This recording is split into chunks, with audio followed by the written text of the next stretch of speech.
Saat ini, merokok bukanlah hal yang asing bagi kita semua. Kita tahu yang namanya rokok, dan kita tahu bahwa merokok merupakan aktivitas yang tidak sehat.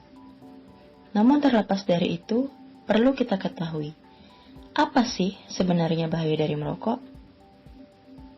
Perilaku merokok umumnya disebabkan oleh stres, faktor keluarga, dan pengaruh teman sebaya. Faktanya, pada sebatang rokok terkandung lebih dari 4.000 bahan kimia di dalamnya. Ratusan di antaranya merupakan zat beracun dan 70 bahan di dalamnya bersifat kanker. Bahan kimia berbahaya pada sebatang rokok antara lain karbon monoksida, tar, gas oksidan, benzena, nikotin, aseton, kadmium, amonia, arsenik, dan formalin. Tahukah kamu bahwa rokok dapat menyebabkan beberapa penyakit seperti batuk, kanker paru-paru, penyakit jantung, gangguan psikologis, bahkan 30% kematian disebabkan oleh merokok. Selain menyebabkan berbagai penyakit, rokok juga dapat menyebabkan polusi, menghabiskan uang, dan merugikan orang di sekitar. Lalu bagaimana sih cara menghindari rokok? Pertama, hindari teman-teman yang sedang merokok. 2. Yakinlah bahwa rokok bukan satu-satunya sarana pergaulan. 3. Jangan malu mengatakan bahwa kita bukan perokok. 4. Perbanyak mencari informasi seputar bahaya merokok. 5. Hindari sesuatu yang terkait dengan rokok, seperti sponsor, iklan, poster, ataupun rokok gratis. 6. Lakukan hal positif seperti olahraga, membaca buku, atau hobi menyehatkan lainnya. Terakhir, mengganti rokok menggunakan permen. Narkoba atau yang sering disebut nafsa merupakan singkatan dari narkotika, psikotropika, dan zat adiktif lainnya. Nafsa adalah istilah yang menggambarkan zat atau senyawa yang menyebabkan penurunan kesadaran diri dan bisa mengakibatkan perubahan secara mental, emosional perilaku penggunanya, serta menimbulkan rasa ketagihan jika digunakan secara tidak sesuai.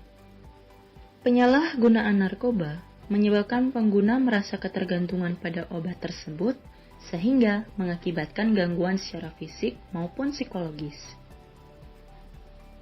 Lalu apa saja sih dampak-dampak dari kecanduan narkoba?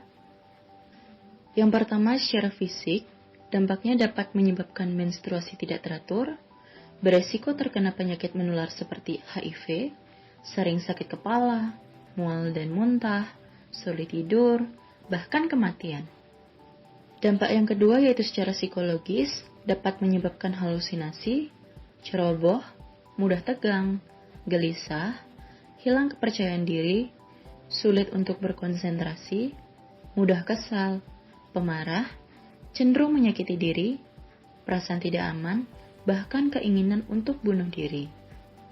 Yang ketiga yaitu dampak secara sosial, mengakibatkan penggunanya untuk menutup diri atau cenderung menutup diri, sering dikucilkan oleh lingkungan sekitar seperti masyarakat ataupun teman sebaya, pendidikan menjadi terganggu, dan masa depan menjadi suram. Dampak fisik, psikis maupun sosial ini saling berkaitan satu dengan yang lainnya.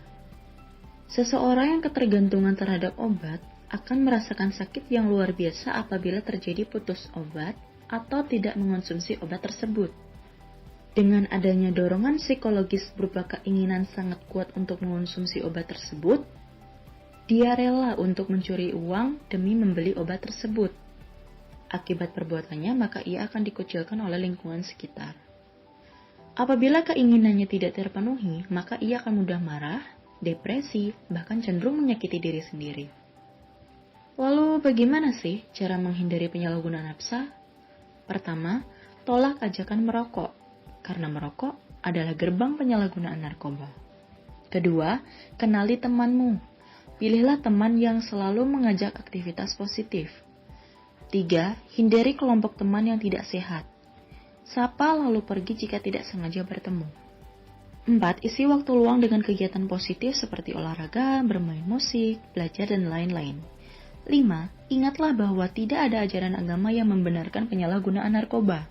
Terakhir, ciptakan komunikasi yang baik dengan keluarga. Ketika hubungan dengan keluarga harmonis, maka resiko penyalahgunaan narkoba pun sedikit. Nah, sekarang teman-teman sudah tahu kan bahaya dari merokok dan penyalahgunaan nafsa. Maka dari itu, sayangi diri Anda dan lingkungan sekitar dengan berhenti merokok dan tidak menggunakan nafsa. Karena remaja yang sehat merupakan pilar dari bangsa yang sehat.